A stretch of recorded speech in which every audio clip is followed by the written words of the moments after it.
guardianes del universo al triunfar el mal. Sin dudarlo salen a combatir por un mundo ideal. Caballeros del Zodiaco, cuando lanzan su ataque, entonan con fuerza su canción, la canción de los héroes. Los guardianes del universo al triunfar el mal, sin dudarlo salen a combatir por un mundo ideal. Caballeros del Zodiaco, cuando lanzan su ataque, entonan con fuerza su canción, la canción de los héroes. Caballeros del Zodiaco, contra las fuerzas demoníacas, guardan siempre en su corazón coraje para vencer.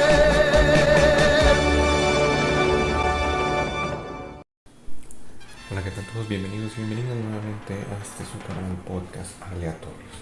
Como bien vieron en el título del video, pues hoy vamos a hablar de los Caballeros del Zodiaco hasta el año 2000. Después del año 2000 en adelante, pues fuentes de investigación pues no tengo muchas a mano, y pues del 2000 para atrás pues es lo que mejor estoy empapado, y la fuente, la mayoría de la fuente de información para este podcast pues la obtuve de un solo lugar, y pues la fuente llega hasta el año 2000. Bueno, empecemos hablando sobre este fenómeno que fueron los Caballeros del Zodiaco. La serie se emitió acá en mi país desde 1996 hasta el año 2008 a través de la cadena Repretel. Esto se transmitía de lunes a viernes. Sin embargo, en Latinoamérica se empezó a transmitir en el año de 1992. Como era común en nuestro país con series, animes y fábulas, era difícil tener una caricatura completa. Siempre llegaba el momento en que esta era un reprise desde el primer capítulo. Por ejemplo, acá, cuando por fin llegamos a la saga de los Caballeros Dorados, la serie inició de nuevo. Supongo que pasó también en la televisión abierta de muchos países. Por ejemplo, recuerdo con Dragon Ball Z se nos repitió por primera vez la serie, y miles de adolescentes llevamos a Repretel a quejarnos de dónde estaban los demás capítulos. En respuesta, el canal puso unos subtítulos diciendo que la serie no estaba disponible en Latinoamérica y que había que esperar. Sin embargo, los pocos que teníamos internet sabíamos que era una mentira. Incluso amistades extranjeras de Nicaragua, Argentina y México daban fe de que en su país ya estaban más que transmitidas las sagas. En este caso creo que era cuando Goku se convirtió en Super Saiyajin, que fue que no lo cortaron. Sí tengo que admitir que en mi país el hype de Dragon Ball no ha sido superado ni por Seiya en su momento ni por ningún otro anime, al menos de televisión abierta, ¿verdad? No puedo decir lo mismo de Crunchyroll o lo que se ha transmitido en televisión por cable, pero en televisión abierta Dragon Ball fue el boom que sobrepasó todos los animes que se han transmitido acá en mi país.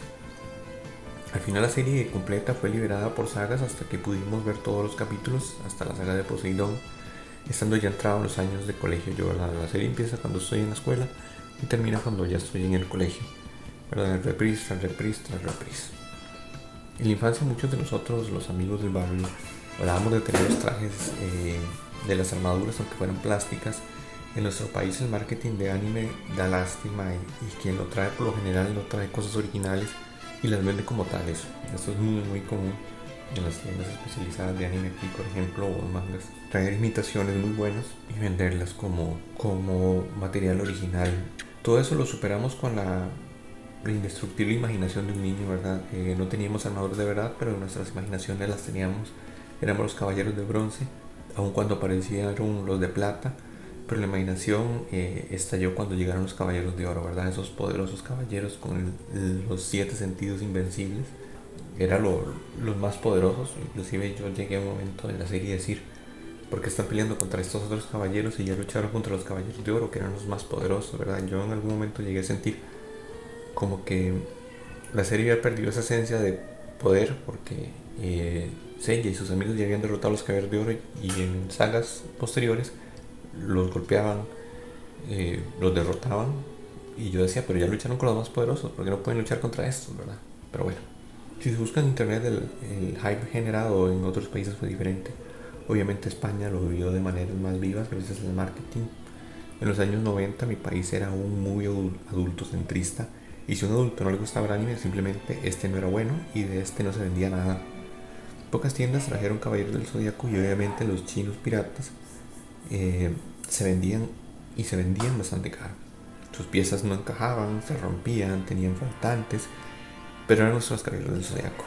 Ni idea teníamos de las marcas especializadas de figuras de acción, que su costo de importación las alejaba de las tiendas. Como repito, acá no habían tiendas especializadas en los años 80 o inicios de los 90, o al final de los 90 inclusive, pero sí se daba un mayor acceso a este material.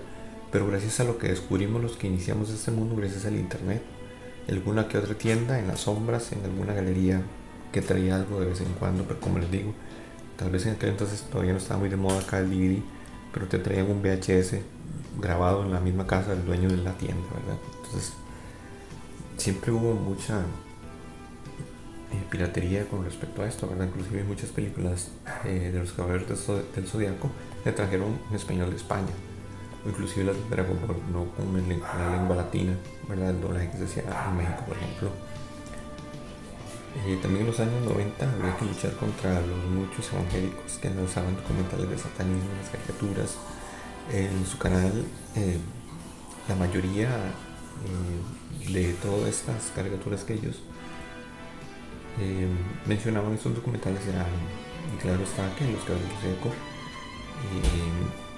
estaba ahí entre esas, pero fue una serie que ganó su lucha cuando una generación que sí estudió y que se preparó y empezó a cuestionarle a las iglesias su diezmo, su Biblia, sus cultos, pues empezó a bajar el maltrato que se le daba a la serie, ¿verdad? Porque había gente que te empezaba a cuestionar lo que decías en las iglesias, ¿verdad? Sin embargo, sigue habiendo en este mundo de moralismo latente ataques constantes a lo que se ve en TV e internet. Era bastante interesante ver cómo entre nuestros grupos de amigos creció cierta inquietud por conocer más sobre la mitología griega gracias a un anime japonés, más allá de lo que nos enseñaba en la escuela o los primeros años del colegio.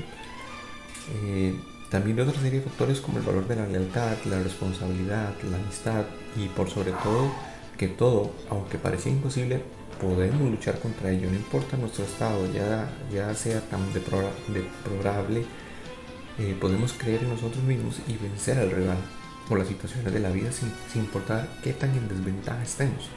Algo muy valioso de la serie que vale la pena recalcar es el momento en la pelea de Shiryu y Seiya, donde Seiya, a pesar de lo destrozado que quedó por Shiryu, es capaz de ayudarle nuevamente a vivir. Sin duda que mayor representación de amor por un amigo en la serie pues no hay. También la serie, por ejemplo, yo puedo dar testimonio de ellos, si se quiere llamar de alguna manera, que también me hizo interesarme por la astronomía. En nuestro país pudimos tener a mano algunos álbumes, revistas especializadas, pero mangas no.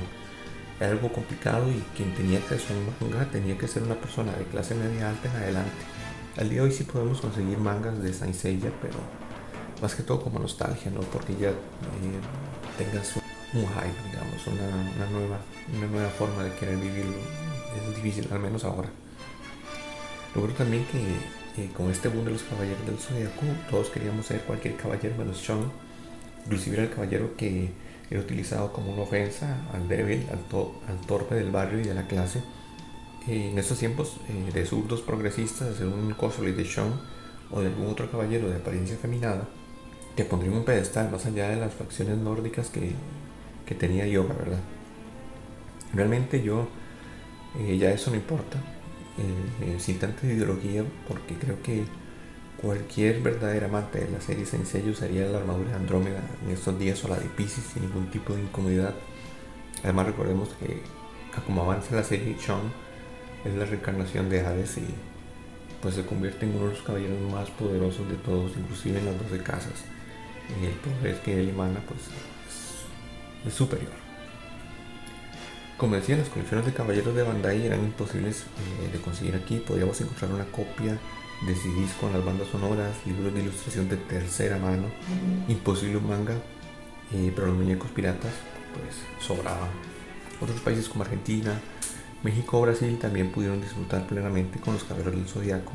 En su momento hubieron cientos de páginas web procedentes de esas tierras que se dedicaban a hablar y comentar las aventuras de los Caballeros de Tener.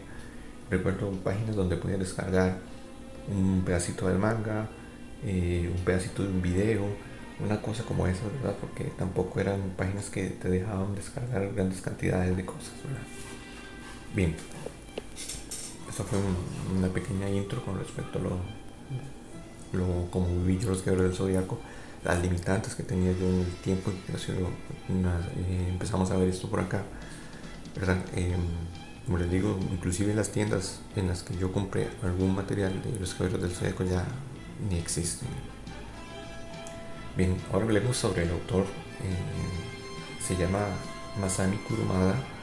Debutó en 1974 con Otokaraku, la historia de un joven adolescente. Sin embargo, su primer gran éxito fue 3 años después con Rini Kakeru, la cual ya marcaría algunos de los rasgos de sus posteriores éxitos. Publicó en exclusiva para Shueisha en su revista Shonen Jump hasta 1994. Publicó todavía otra obra con Freelance en el Super Jump antes de marcharse a Kadokawa Shoten, donde publicó su éxito BTX. Esto hasta el año 2000. Aunque su estilo ha evolucionado, siempre se ha inclinado al manga tradicional o clásico, más que todo a la hora de dibujar rostros. Sin embargo, como profesional que es, sus personajes no son repetidos como si pasa con otros mangakas, como cuando dices este es igual a Ranma, ese se parece a Naruto o ese es igual a Trunks, ¿verdad? Eso es muy común en los mangas, en las historietas, en los animes, perdón, ver personajes que si les quitas el pelo y les pones otros es idéntico, ¿verdad? Digamos que ese estilo. Kurumada podemos destacar algunas de sus obras como Otokoraku, Rin ni Kakeru, Fuma no Kojiro, Otoka Osaka, Silent Night Show, Raimi no Saji, Akaneiro no Kase, Aoi no Tori Chinwa, Evil Crusher Manshitsu, Shin Samurai Shadow, BTX, Morning Blue y por supuesto nuestros Caballeros del Zodiaco, Saint Seiya, que es la cúspide de sus obras hasta el año 2000, ¿verdad? No puedo hablar después del año 2000, se ha habido una obra interesante al respecto. Pero ¿quién no conoce a Seiya y a los famosos Caballeros del Zodiaco, verdad? Serie que conocimos gracias al anime. No conocíamos nada del manga, pero acá al menos, pero quien empezó con el manga en español, no hablando de la edición japonesa, le tocó leer Planeta de Agustín, que publicó el manga, aunque seguramente por su mala elección en el formato tuvieron que cancelar la edición al finalizar la saga de Poseidón. Entonces, después de Poseidón, Planeta de Agustín no pudo seguir vendiendo el manga de Seiya en español. Era, como les digo, al menos aquí en mi país es imposible conseguir, y hablar de esa edición de Planeta de Agustín y conseguirla ahora, pues habría que desembolsar muchísimo dinero para poder tenerla. Lo único que le podría decir de esta edición de este manga, pues es que justo termina donde termina el anime. Entonces, si alguien no quiso investigar un poquito más, no se dio cuenta que faltaba un pedazo más del manga. Muchos años después, Glénat, esta editorial, se animó a reeditar la serie completa en formato de tomo, y esto resultó un éxito de ventas, al menos en España, porque aquí en América Latina, como les digo, al menos en el país, pues no estaba a la venta. El manga de Saint Seiya, escrito y dibujado por Masami Kurumada, se publicó en la revista Shonen Jump de Shueisha entre 1986 y 1991, alcanzando un total de 28 tomos. Y como les decía antes, Planeta de Agustín editó hasta el tomo 18 y Glénat la serie completa. El anime fue creado por la famosa Toei Animation. La serie de televisión tiene 114 episodios que fueron emitidos acá en Costa Rica por Repretel de 1996 hasta el año 2008. Las 4 películas fueron estrenadas en los cines del Japón entre 1987 y 1989 y son todas historias originales, no aparece ninguna en el manga. En la actualidad puedes conseguirlas en DVD o en Blu-rays. Saint Seiya, la película, se estrena en 1987, narra en 45 minutos la lucha de los Caballeros de Bronce contra la diosa Eris y sus fantasmas santos, llamada La Leyenda de la Manzana de Oro por Manga Films. Saint Seiya Kamigami no Atsuki Takarai, La feroz batalla de los dioses, se estrenó en 1988. Con 46 minutos, Yoga desaparece en Asgard y Atenea y sus compañeros van a buscarlo. Allí deberán enfrentarse a Dolvar y sus guerreros divinos para salvar a Atenea y evitar que Asgard conquiste el mundo. Aquí fue llamada la batalla de los dioses esta película. Luego tenemos Saint Seiya Shinko no Shonen Dentetsu, Los Caballeros del Zodiaco contraatacan, así fue como se conoció aquí en mi país. Se estrenó el 23 de julio de 1988. En esta película el dios Abel regresa al mundo y se reúne con su hermana Atenea, pero esta se opone a sus planes y su vida peligra. Sus caballeros deberán salvarla enfrentándose a los caballeros que sirven a Abel, pero también a los caballeros de oro resucitados por este. Ha sido la única emitida aquí por televisión y fue también la primera en ser editada en video, llamándola simplemente Los Caballeros del Zodiaco, y en su reedición en DVD fue que se le llamó La Leyenda de los Santos Escarlata. Esta película fue transmitida en los cines de acá con mucho éxito.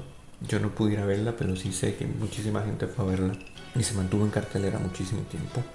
También tenemos a Saint Seiya Seisen no Senshitachi, Los Guerreros del Armagedón, estrenada en 1989. Atenea y los Caballeros de Bronce se enfrentan a Lucifer, el Guerrero de Armagedón, según Manga Films. Esta es la película que a mí personalmente más me gusta de los Caballeros del Zodiaco, más que todo porque Lucifer realmente, en la forma en que fue dibujado, siento que fue representado de una forma muy maligna. O sea, sin necesidad de hacerle cuernos, sin necesidad de ponerle la cara roja. Siento que es un personaje que con su mirada expresa muchísimo, ¿verdad? Bien, ahora ya después de haber hablado de las películas, que son más cortitas, pues, es más fácil resumirlo. Vamos a hablar de las sagas de la serie y pues van a haber spoilers por si no la han visto, igual que con las películas. La saga del Santuario van de los volúmenes 1 al 13 del manga y los episodios del 1 al 73 en el anime. En esta parte es la parte más larga de la historia y se inicia cuando Seiya obtiene la armadura de Pegaso en el Santuario de Grecia. De regreso a Tokio es obligado por Saori a participar en el torneo galáctico, donde los caballeros de bronce se enfrentan entre sí por la armadura de oro. Pero el torneo es interrumpido con la aparición de Ikki, el caballero del Fénix, y sus caballeros negros que roban la armadura de oro. Los caballeros de bronce recuperan parte de la armadura, siendo desafiados por Ikki en combates contra sus caballeros negros. Pero al final es Ikki quien acaba sacrificándose para proteger a su hermano y los demás. Después de ello, el santuario envía a los caballeros de plata, teóricamente superiores, para matarlos, pero Seiya y compañía los vencen uno a uno, descubriendo de paso que Saori es la reencarnación de la diosa Atenea. Durante los combates, Ikki, como el Fénix, resucita también para salvar a Chon. Finalmente Seiya, Yoga, Chiru, Chon y Saori marchan hacia el santuario de Atenas para enfrentarse al gran patriarca, pero una vez allí la flecha del caballero de Sagita atraviesa el pecho de Saori. Solo el gran patriarca puede salvarla, pero para llegar hasta él deben de enfrentarse y vencer a los 12 caballeros de oro en menos de 12 horas. Pero estos son muy superiores a ellos, obviamente, y como Mu de Aries les explica, tras reparar sus armaduras nunca podrán vencerles si no consiguen despertar el último poder, el séptimo sentido, que es algo muy común entre los caballeros dorados, por eso ellos son más poderosos. En esta parte pues están los enfrentamientos que más llaman la atención de la serie, ¿verdad? Por ejemplo, cuando les decía al comienzo, cuando Seiya revive el caballero del dragón, cuando Chiryu tiene que quedarse ciego para poder enfrentarse a otro caballero, etc. En el volumen 13 del manga tenemos la historia de Natasha del País del Hielo. Esta historia es exclusiva del manga y fue sustituida por la saga de Asgard en el anime. Narra el encuentro entre Yoga y los guerreros azules. Bueno, eso es más que todo lo que trata de eso. La saga de Asgard, por la que se reemplaza esta historia de Natasha, van de los episodios 74 al 89.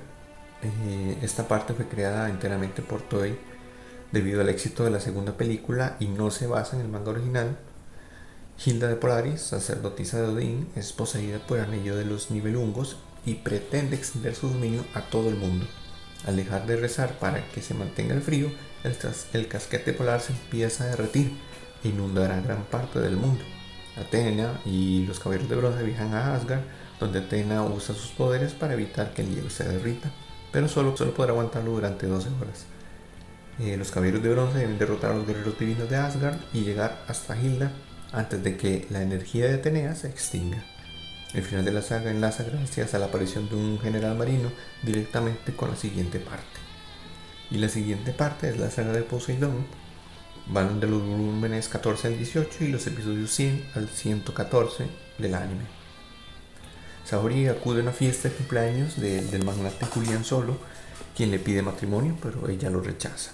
Entonces Julián ve un brillo en un cabo cercano a su casa, donde encuentra a la sirena Tetis, quien le dice que es la reencarnación de Poseidón y le lleva a su palacio submarino. Pocos días después, el mundo se ve afectado por terribles lluvias e inundaciones. Aldebarán de Taurus se sacrifica para proteger a los inconscientes caballeros de bronce del general marino Sirén, al que Atenea convence para que la acompañe al reino de Poseidón, donde descubre que este y Julián son la misma persona. En el anime, Atena es raptada por Poseidón después de liberar a Hilda del maléfico anillo de los Nibelungos. ¿Verdad? Un paréntesis. Poseidón pretende destruir el mundo por las aguas y Atena se ofrece como sacrificio para retrasar la inundación total, siendo encerrada por Poseidón en la columna central de su templo, que se inunda poco a poco con las aguas que deberían caer sobre el mundo. Los caballeros de bronce deben vencer los 7 generales marinos y destruir primero las columnas que protegen el reino para poder destruir luego la columna central y salvar a Atena. Bien, luego tenemos la saga de Hades. Aquí lo vamos a dividir en arcos. Por ejemplo, la primera parte sería cuando llegan al santuario, que es del manga del capítulo 67 al 82. Después de la batalla contra Poseidón, no tarda mucho tiempo en aparecer el más temible enemigo de Atena, el rey del inframundo, Hades, hermano de Zeus en la mitología griega. Luego de tener una horrible pesadilla en la cual Atena muere asesinada por una figura que ella conoce muy bien, el viejo maestro Ichigo junto con los caballeros de oro restantes presienten que el mal se acerca nuevamente después de 243 años y temen por la terrible batalla que se acerca. Su temor se confirma cuando el sello de Atena, que resguarda una torre localizada en los 5 picos, donde estaban selladas las almas de los servidores de Hades, se rompe, liberando dichos espíritus de su encierro. Es entonces que ante Mu de Aries, guardián de la casa de Aries, aparece un hombre de aspecto fantasmal a quien los caballeros de bronce no pueden enfrentar. Más tarde se revela que dicho personaje no es otro que Xion de Aries, el antiguo patriarca, antes de ser asesinado por Saga. Xion regresa del mundo de los muertos junto con otros antiguos caballeros de Atena como Saga de Géminis, Camus de Acuario, Shura de Capricornio y también otros como Afrodita de Piscis y Máscara de Muerte. Hades les concedió la vida de manera temporal por 12 horas para que traigan la cabeza de Atena, a cambio les concederá vida eterna. Sella llega al santuario, pero Mu lo manda a volar haciéndole creer que lo mata. Mu logra derrotar a Afrodita y a Máscara de Muerte, aunque no logra lo mismo con Saga y los otros, que se dirigen directamente a la cámara del patriarca donde se encuentra Saori. En ese momento aparece Doko, que le dice a Mu que se adelante y proteja a Atena a toda costa, mientras se queda viendo con su viejo amigo Xion, porque ya no son amigos, ahora son enemigos. En la casa de Tauro, Aldebarán es asesinado por un espectro de Hades, Niobe de Deep, pero él también logra atacarlo, por lo que el espectro muere mientras lucha contra Mu. Ya en la casa de Géminis, Saga y los otros encuentran que Canon de Géminis está vigilando la casa de Géminis con el permiso de Atena. Canon es el hermano gemelo de Saga. Shura y Camus se adelantan y Saga se queda charlando con Canon. Saga ataca a Canon, pero en realidad era una ilusión del propio Canon enviada desde la cámara del patriarca.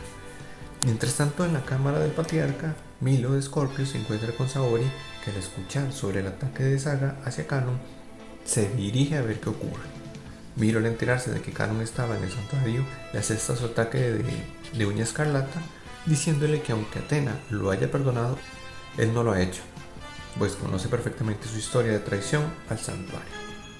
Sorprendiendo a Milo, ya que Canon no se resiste a sus ataques, antes de asestarle la última aguja, Milo se da cuenta de lo arrepentido que está Canon, y en lugar de acabar con él, le detiene la hemorragia y le perdona la vida. Mientras Shon y Yoga se dirigen a toda costa al santuario, luego de haber sido atacados por antiguos caballeros de Atena, también resucitados, Seiya y Máscara de Muerte también hacen lo propio. Algo similar a lo que sucedió en la casa de Géminis ocurre en la casa de Cáncer, puesto que Saga, Camus y Chura vuelven a caer en una ilusión, esta vez producida por el hombre más cercano a Dios, que es Chaka de Virgo. Para deshacer la ilusión, Saga lanza un ataque desde la casa de Cáncer hacia la casa de Virgo, pero Chaka les devuelve la cortesía. No se vuelve a ver a Saga, Camus y Chura hasta el final, cuando arriban a la casa de Virgo disfrazados de espectros. Luego tenemos otra parte que sería el episodio del santuario. Mientras tanto, Doku pelea con Shion, este último burlándose de su edad avanzada y diciendo que no esperaba más de un pobre anciano de más de 200 años. Cuando Chiryu llega a la escena, Doku le dice que se marche de regreso a la montaña de los 5 picos, a lo que Chiryu obviamente se niega rotundamente, y Doku le responde que está bien, que se disculpara con Atena en su nombre. En ese momento, cuando Doku le dice a Shon que le daría la respuesta de por qué se quedó sentado frente a la cascada de los 5 picos durante 243 años, el cuerpo de Doku empieza a transformarse y vuelve a adquirir su vigoroso estado de juventud, como el que tenía durante la última Guerra Santa. Entonces explica que durante estos años su corazón latía alrededor de 100.000 veces por año, que es la cantidad normal aproximada de veces que el corazón humano late en un solo día, por lo cual, mientras en el mundo transcurren 243, su cuerpo en estado de letargo solamente envejeció el equivalente a unos 243 días. Comienzan a pelear de nuevo y ya en igualdad de condiciones la pelea se vuelve muy pareja. En la sexta casa, Saga, Camus y Chura, disfrazados de espectros de Hades, atacan a Chaka, los tres al mismo tiempo, pero no logran hacerle daño alguno, más que se corte un poco, un rasguño. Chaka le dice que le digan la verdad, lo que en su interior estaban ocultando, pero Saga le repitió que solo quería la cabeza de Atena. Entonces los otros espectros atacan a Chaka, pero este los vence con un ataque. Una vez muerto, les dice a Saga, Camus y Chura que se detengan, y como ya mató a quienes le seguían, ahora sí le dijeran la verdad. Sin embargo, Saga insistió en decir que lo único que buscaban era la cabeza de Atena. Así que Chaka los lleva a la sala gemela, un jardín atrás de la casa de Virgo, donde se dice que murió Buda, justo debajo de 2 árboles. Rápidamente inicia la batalla. Chura usa su ataque Excalibur, pero Chaka lo esquiva. Lo mismo con el ataque de Camus, inmediatamente Chaka los manda a volar. Saga trata de usar una de sus técnicas llamada Otra Dimensión y así lo consigue, pero Chaka se logra librar de esta. Entonces Chaka usa su técnica más poderosa, en la cual les arrebata a sus adversarios los sentidos, y Chaka les dice que la única forma de deshacerse de él era usar la técnica prohibida llamada la exclamación de Atena, una técnica que fue prohibida por Atena en tiempos mitológicos, puesto que usa el poder de 3 caballeros dorados contra un solo adversario, y su poder, independientemente de su tamaño, es comparable con el Big Bang. Saga les dice que deben usar dicha técnica, pero Camus y Chura se niegan, sabiendo que las personas que la usen jamás recibirán el perdón, a lo que Chaka les pregunta que qué pueden temer, ya puesto que ellos ya habían traicionado a Atena. Finalmente se deciden usar la técnica prohibida, exclamación de Atena. La fuerza es tan destructiva que todo el santuario resiente el impacto, pero después el espíritu de Chaka regresa a la sala gemela para escribir un último mensaje para Atena. Él escribe Arayashiki, el cual es, en otras palabras, el 8º sentido. Saga y los otros 2 lamentan la muerte de Chaka, pero están conscientes de que no pueden permanecer en ese lugar y se marchan solo para tener que soportar más adelante la furia de Aiolia de Leo y Milo de Scorpio, quienes nunca perdonarán la muerte de Chaka. Después de varias discusiones, Saga, Chura y Camus deciden volver a realizar la técnica prohibida, mientras que Mu, Aiolia y Milo deciden hacer lo mismo. Ambas exclamaciones de Atena colisionan entre sí y destruyen gran parte del santuario, hasta que los caballeros de bronce intervienen con sus cosmos y logran desviar el poder de la exclamación de Atena hacia los cielos. Por otro lado, Atena le pide a Canun que le entregue un cofre viejo en el cual contenía una daga dorada, con la cual Saga intentó matar a la diosa hace 13 años atrás, y ordena traer a los caballeros traidores ante ella. Saori le pide a Saga que la mate, a lo que este accede, pero con gran remordimiento. Después de la muerte de la diosa, Seiya y los otros se resignan hasta que aparece Shion y les explica la verdadera razón por la cual ellos traicionaron a Atena. A la vez, usando la sangre derramada por la diosa, transforma la estatua de Atena en una pequeña versión miniatura de esta. Shion ordena a los caballeros de bronce llevar la armadura con Atena, para que con ayuda de esta pueda derrotar a Hades. Además, restaura las armaduras de los jóvenes caballeros con la sangre de Atena, diciéndoles que ésta les dará un nuevo poder especial, el cual ellos descubren más tarde cuando llegue el momento adecuado. Hay una esperanza para alguien tan desesperado como tú. ¡Para mí! ¡Gracias! No lo abra. Cuando el momento llegue, lo sabrá. Mientras tanto, Saga, Yura y Camus llegan a la morada de Pandora para entregarle el cuerpo de Atena, pero suplican entregarlo personalmente a Hades. Esta se niega y los tres santos le interceptan ordenándole que lo lleve con Hades para poder matarlo. Sin embargo, los rayos del sol entran a la cámara y descubren, para su desgracia, que el tiempo de su nueva vida se les está acabando. Pandora logra descubrir la verdadera razón del suicidio de Atena y decide regresar al inframundo. En las afueras del castillo, Mu, Ayoria y Milo se encuentran con Radamantis, pero son derrotados fácilmente por este. Entonces ella y los demás caballeros de bronce aparecen para pelear, aunque los caballeros dorados les incitan a continuar adelante mientras ellos quedan peleando contra el juez infernal, quien al final acaba con ellos.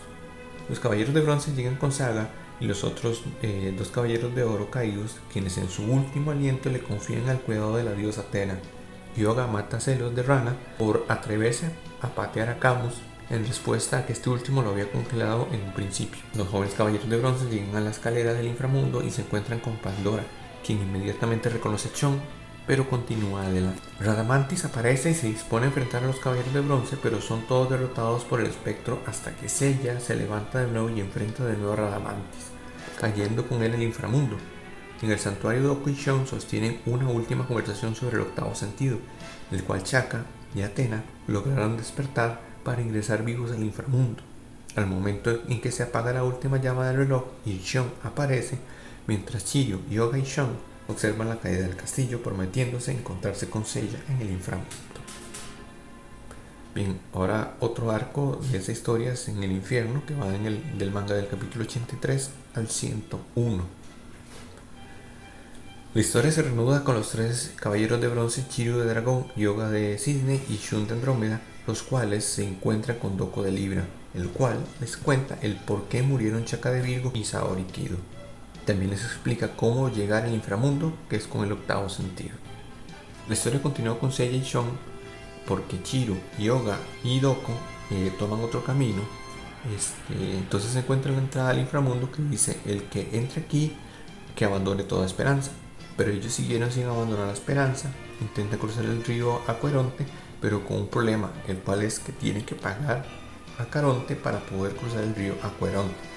Después tienen que pasar por el Tribunal de Justicia, la primera prisión, donde después se encuentran a Canon de Géminis, el cual sigue su camino con Chiryu y con Yoga. En la segunda prisión conocen a Orpe de Lira y a Faraón de Esfinge. Orpe se les une en la lucha y llega a Huideca, donde descubren que Chun es el huésped elegido de Hades. Mientras Yoga y Chiryu siguen su camino, llegan a la quinta prisión y se encuentran con los tres jueces del inframundo, Radamantis, Minos y Iaco, quienes después de pelear contra Ikki de Phoenix, Ikki logra vencer a Iacos, pero después es llevado con Hades. Después la historia es mezclada con los sueños de Seiya, donde en verdad Ikki es vencido por Hades y enviado a Cócetos y activa el gran eclipse. Después Seiya engaña al guardián de Cócetos, Valentín de la Arpía, a quien logra vencer finalmente, pero se desmaya. Atena se encuentra con Hades, quien es sacado del cuerpo de Shun, pero él se lleva a Atena consigo a los campos elíseos. Seiya despierta y llega a Huideca, donde se encuentra Canon y después a Chaka, quienes entran de cruzar el muro de los lamentos. Se da cuenta que la única forma de llegar es con la luz del sol. Entonces es cuando llega Doko, Mu de Aries, Milo de Escorpio y Ayoria de Leo, los cuales usan las armas de Libra pero sin ningún efecto contra el imbatible muro, llegando las 6 armaduras de los caballeros de oro que faltaban, y deciden dejar y pelear contra Radamantis sin protección alguna, muriendo desintegrándose junto con él en su ataque final. Luego, llegando Yoga y Chiryu a Huideca, ven a todos en el muro y entonces las 7 armaduras sin cuerpo se forman, llegando a invocar al Devarán de Tauro, Saga de Géminis, Máscara de Muerte, Aiolos de Sagitario, Shura de Capricornio, Camus de Acuario y Afrodita de Piscis. los cuales sacrifican sus almas poniendo todo su cosmos en la flecha dorada de Aiorio, utilizada finalmente en el ataque de Sagitario, para que así se produzca la luz del sol necesaria para abrirse paso y para que los caballeros de bronce crucen el muro de los lamentos y conseguir salvar a Athena. Bien, ahora viene el arco de los Campos Elíseos, que va en el manga del capítulo 102 al 109. Seiya logra entrar a la dimensión que lleva a los Elíseos y cae en el campo donde solo llegan los elegidos por los dioses. Se encuentra con las ninfas y le preguntan por Chon, pero estas corren asustadas avisando al dios de la muerte, Thanatos, de lo ocurrido. Thanatos busca a Seiya y le dice que tiene suerte de haber llegado a ese lugar, pero Seiya se resiste a creer lo que dice y comienza a batallar con Thanatos. Entonces aparece su hermano gemelo Himnos, dios del sueño, diciéndole a Thanatos que no puede manchar con sangre los Campos Elíseos, porque sería una falta de respeto al señor Hades. Después accede a que él acabe con Seiya, lo comienza a golpear. Seiya responde como puede con su ataque de Pegaso, pero no puede hacerle daño a Thanatos. Cuando Thanatos le va a dar el golpe de gracia, aparece Chon tratando de defender a Seiya, aunque también cae ante el tremendo poder de Thanatos.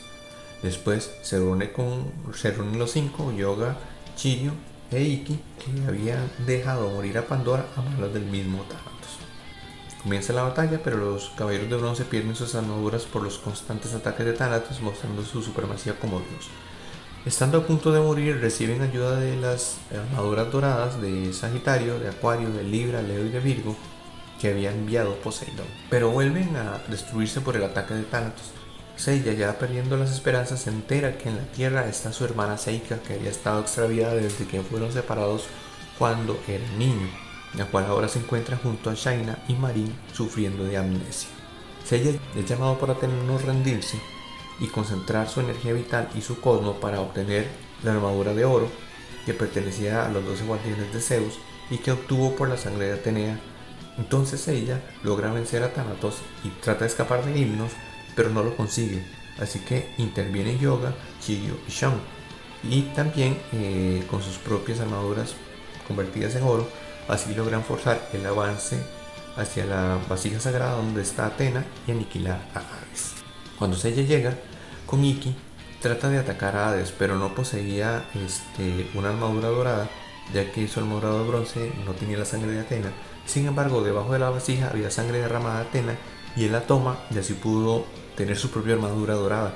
Los dos atacaron la tumba del verdadero cuerpo de Hades que conservaba desde la era mitológica, y aparece Hades con su verdadero cuerpo deseando matar a Athena con el golpe del gran eclipse. Comienza Ikki y Seiya a atacar a Hades, pero son derrotados muy fácilmente, aunque Seiya logra herir a Hades por primera vez, mientras llega Chiryu, Yoga y Chon a pelear para unir fuerzas para atacar a Hades, pero son encerrados en burbujas por Athena para que los lleve de regreso a la tierra. Seiya le lanza su armadura a Athena, quien la viste dispuesta a matar a Hades, pero es derribada y está a punto de morir. Seiya, desesperado, rompe la burbuja y le lanza sus golpes a Hades, que cae por primera vez también. Sin embargo, le incrusta su espada a Seiya en el pecho y queda inconsciente. Hades iba a matar a Athena, pero ella junta sus fuerzas con las de Chiryu, Yoga, Chon e Ikki para también incrustar su báculo a Hades en el pecho, matándolo y regresando a la tierra, salvando a todos del gran eclipse. Bien, así termina la saga de los Caballeros del Zodiaco. En el manga, la saga de Hades, espero no haberlos enredado mucho con los nombres y mi mala pronunciación de algunos golpes, inclusive mi mal japonés. Se cuenta que hay una historia nunca contada que se le llamaba la saga de Tenkaigen. Aunque el manga termina con la derrota de Hades, la intención de Masami Kurumada no era esa. Kurumada tenía en mente otro capítulo llamado Tenkaigen, el capítulo del cielo, donde los santos de bronce y Atenas se enfrentarían a Zeus y los dioses del Olimpo. Sin embargo, Shueisha no le permitió realizarlo, o eso cuentan, ya que quería que creara otra historia de éxito antes de dejarle continuar con los Caballeros del Zodiaco. Si esto se hizo ya después del 2000, pues no sé, no estoy seguro. Yo esto lo cuento como hasta el año 2000, ¿verdad? Imaginemos que estamos en el año 2000 y esto no ha pasado. Debería haberme informado más antes de decirles esto, pero sé que están de los Canvas, que no tiene nada que ver con ningún capítulo del cielo, pero existía esta historia, ¿verdad? esta información de que se quería continuar, pero no se le permitió al autor. Pero bien, continuemos porque este podcast todavía no acaba, faltan muchos más datos que darles. Bien, todos los que no lo saben, y los que lo saben, pues saben que cuando un manga se pasa a un anime, pues el estilo cambia un poco y se le da una labor a una persona que adapte los personajes del manga ya a un anime. En este caso, el dibujante responsable de los fantásticos diseños de los Caballeros del Zodiaco en el anime es del genial Shingo Araki. Partiendo de los diseños de Kurumada, creó lo que para muchos son las mejores armaduras de toda la serie, las de bronce de la saga del Santuario, ¿verdad? Cuando las cambian completamente. Muchos dicen que provienen de modelos antiguos samuráis, pero es una remodelación de las armaduras sagradas de Seiya y los otros 4, ¿verdad? A mí en ningún momento me parecen samuráis. Araki debutó como ilustrador en una publicación infantil con historias cortas como Oinaru-san y después de Big State Taito. Realizó 2 cortometrajes en 1963 de la saga Kyojin no Hoshi. Entre sus obras más destacadas de esta época encontramos Jungi Taitei y Suzume Leo, Ribbon no Kishi, Ashita no Joe, Maho no Makochan, Devilman, Kutei Honey, y después conseguirá un montón de éxitos.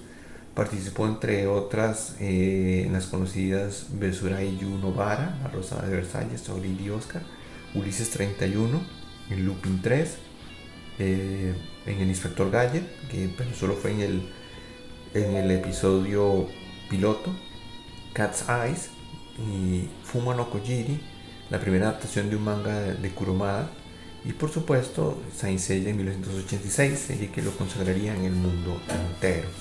Ok, vamos con la parte que yo creo más larga de todo este podcast, porque voy a hablarles sobre los personajes.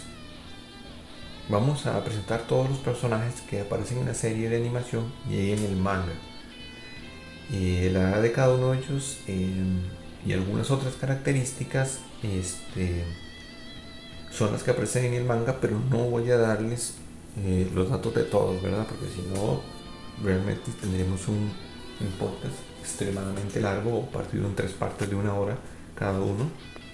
Entonces voy a dar los datos de los principales, de los personajes principales, los nombres de algunos otros caballeros y algún momento relevante en su historia, ¿verdad? De los caballeros dorados, pues sí voy a hablar un poquito más. Pero bien, empecemos. Entonces tenemos a Saori Kido, que en el manga tiene 13 años, tiene una altura de 1,55 m, pesa 44 kilogramos, nació el 1 de septiembre, su grupo sanguíneo es el A, es de origen griego y es la diosa Atenea. La leyenda dice que cada vez que las fuerzas del mal se abaten sobre el mundo, la diosa Atena se reencarna en una joven para que junto a ella un grupo de caballeros proteja la tierra. Los jóvenes elegidos por Saori, rescatada por Aeolios, caballero sagitario, de una muerte a manos de Saga, ella será adoptada por Mitsumasa Kido. A pesar de que al principio no lograra congeniar muy bien con Seiya y los demás, acabará asumiendo y llevando adecuadamente el papel de diosa Atena.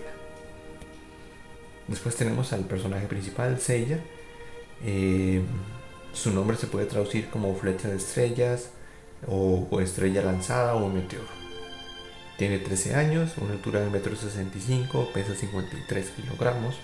Nació el 1 de diciembre, signo Sagitario, obviamente. Grupo sanguíneo B, es de origen japonés. El lugar de entrenamiento es Grecia, en el santuario. Sus ataques son la fuerza de Pegaso y el cometa de Pegaso. Seiya es el indiscutible protagonista de la serie. Por algo tiene su nombre, impetuoso y valiente. Se convierte a lo largo de la serie en el más apto defensor de la diosa Atena. Posee grandes cualidades recogidas fielmente en cada uno de sus compañeros principales. Así pues, se podría considerar a Seiya como un compilado del resto de los protagonistas. Sus ataques son devastadores en su mayoría y gracias a su gran coraje conseguirá ser el sucesor de Aeolios, llegando a vestir en innumerables ocasiones la apreciada y ansiada por muchos la armadura de oro de Sagitario. Cuando era pequeño, Seiya fue separado de su hermana, por lo que durante toda la serie compaginará la idea de encontrarla con la de defender a Atena. Fénix, el caballero de bronce, se llama Iki. Esto se puede traducir como el único que brilla. Kurumada lo traduce como la única persona. Él tiene su personalidad del solitario, ¿verdad? Una típica personalidad que se le da a muchos personajes en los animes. Tiene 15 años, una altura de 1,75 m, pesa 65 kilogramos, nació en agosto, es Leo, grupo sanguíneo AB, origen Japón, lugar de entrenamiento la isla La Reina de la Muerte.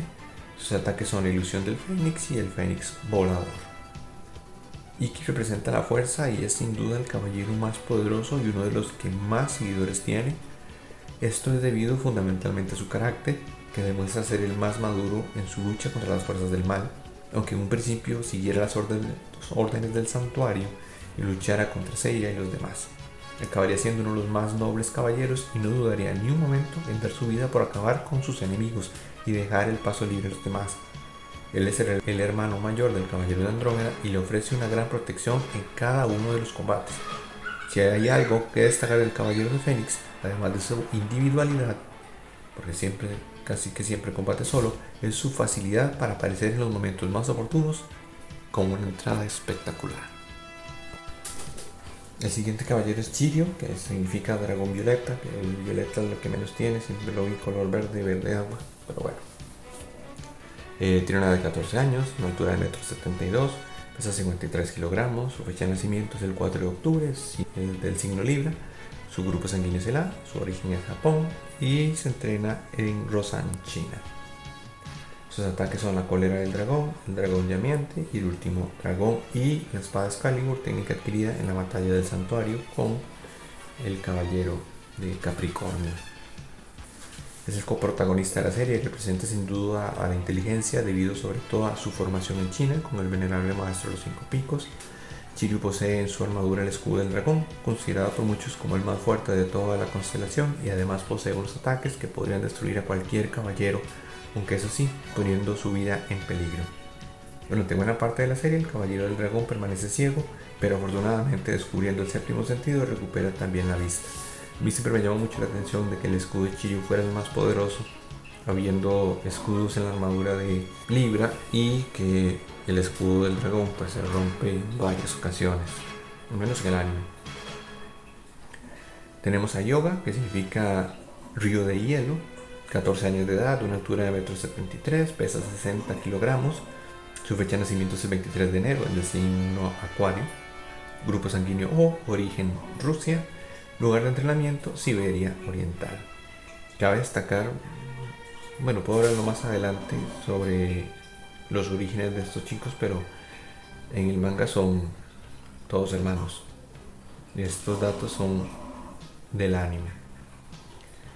Yoga simboliza los sentimientos representados en la serie en su amor hacia su madre. Sin duda Yoga es el que más cambia de carácter desde los primeros capítulos hasta los últimos, presentándose en principio como un caballero difícil de batir y finalmente manejable por el recuerdo de su madre y de su maestro.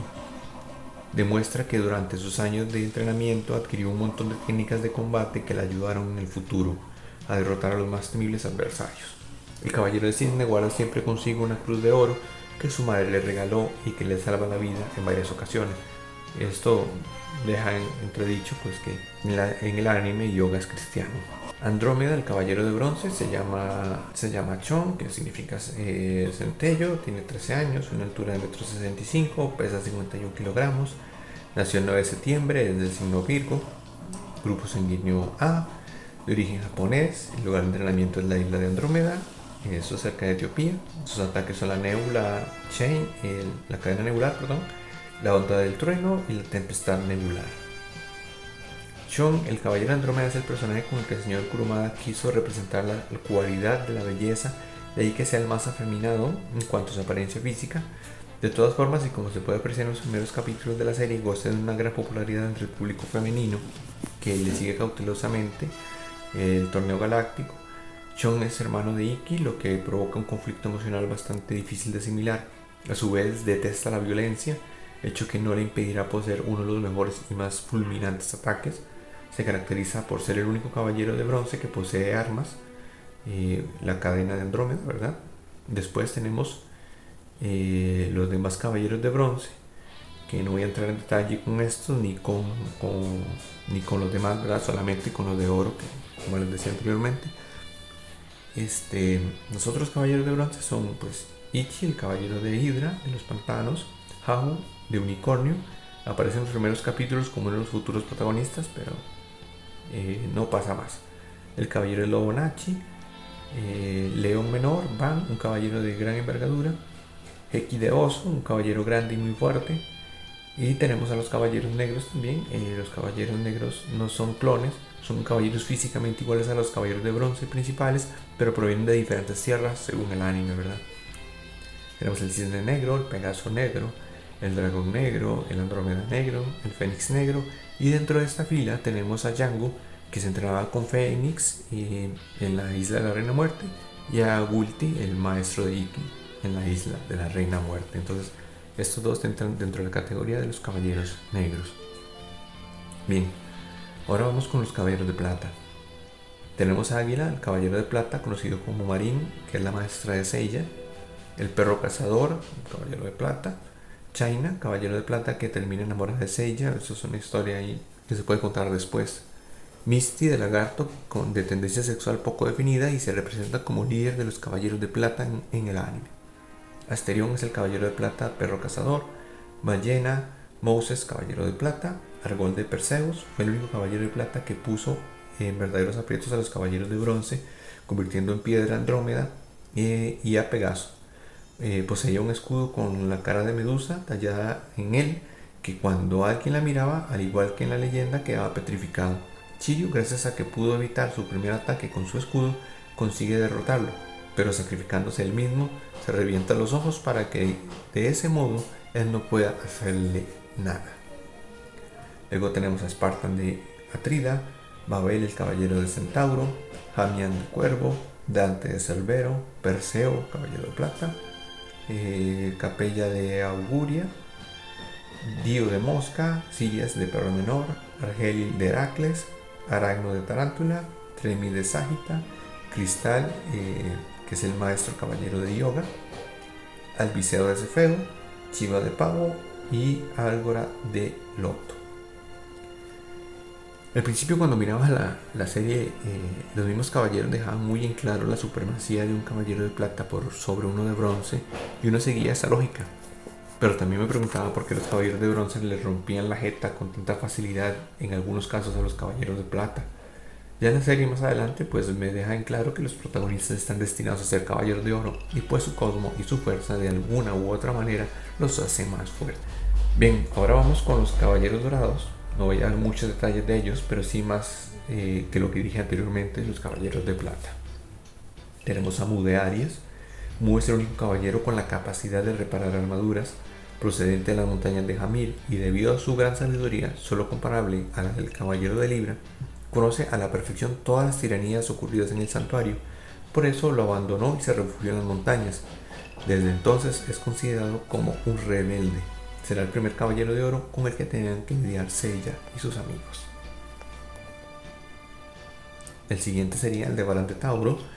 Aldebarán es un caballero grande y fuerte que durante la batalla del santuario, y confundido por el gran patriarca, impide el paso por su casa a los caballeros de bronce.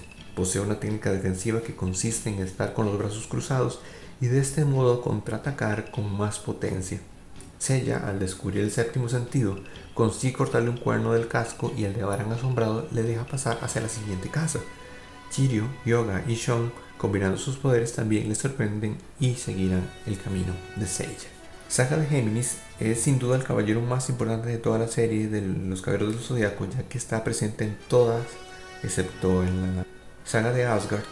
En la batalla de las 12 casas aparece controlando mentalmente su armadura desde el palacio del patriarca, creando ilusiones y confundiendo a Seiya y compañía.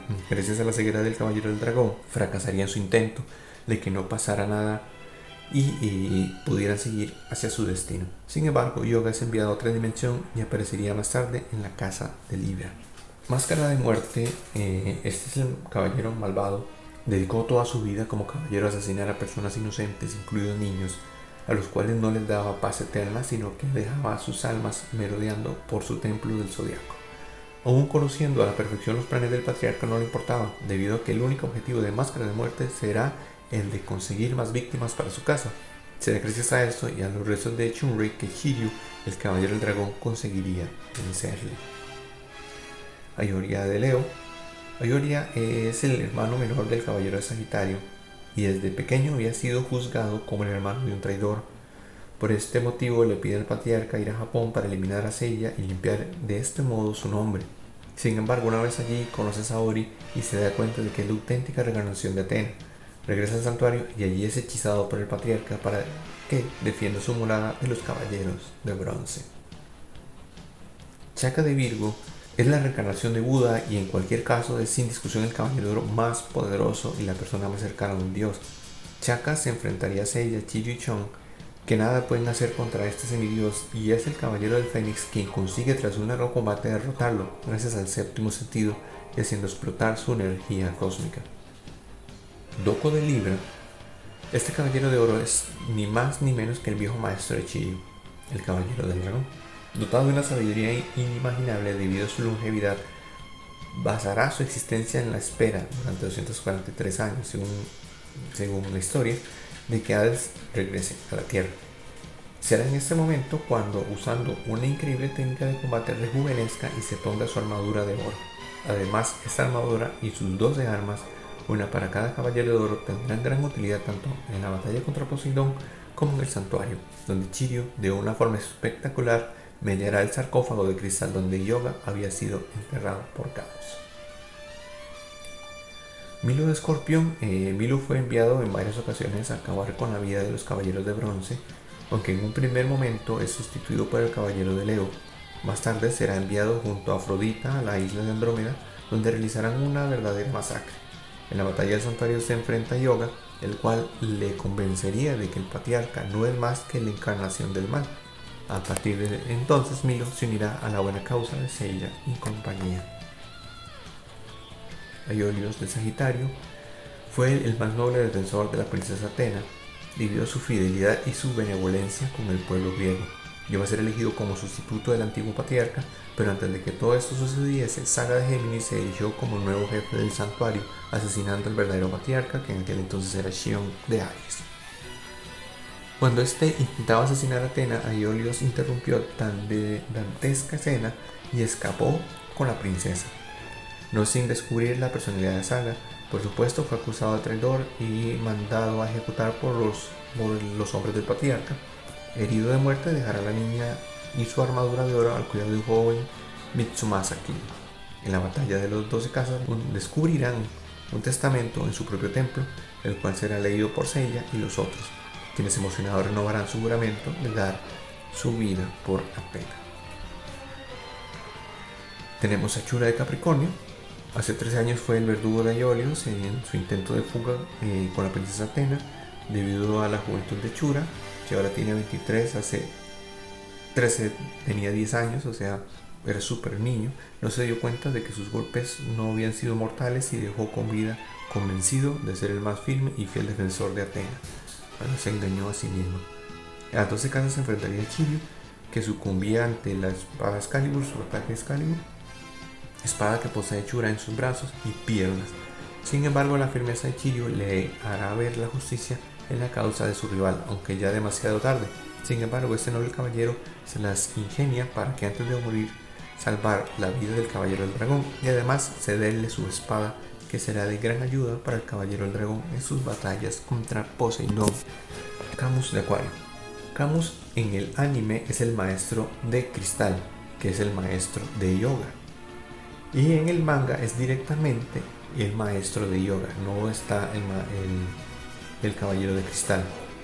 En la batalla del santuario aparece luchando en dos casas, la de Libra, en la que encierra a Yoga en un ataúd de hielo para evitar una muerte segura, y la suya propia de Acuario, en la cual dejaría paso a Libra, a Chon y a Seiya, y se volvería a enfrentar a su discípulo hasta que éste consiguiera desarrollar toda su técnica, se olvidara de su madre y consiguiera alcanzar el séptimo sentido, que sería en el caso de este caballero conseguir el cero absoluto. Al final el caballero de Acuario muere, pero orgulloso de que Yoga está realmente preparado para sucederle. Y el último de los caballeros dorados es Afrodita de Piscis. Afrodita es, según Saga, el más bello de todos los caballeros de la orden y es, junto con Máscara de Muerte, uno de los que defiende su casa a sabiendas de que el patriarca es la reencarnación del mal. se enfrentaría a Chon, quien le dejó el paso libre a Seiya para que subiese a la cámara del patriarca. Afrodita utilizaba rosas para combatir de diferentes colores y con diferentes poderes. Sin embargo, es la rosa blanca la más temible y con la que consigue matar al caballero de Andrómeda. Chon desata contra él la tempestad nebular y de este modo ambos caballeros mueren.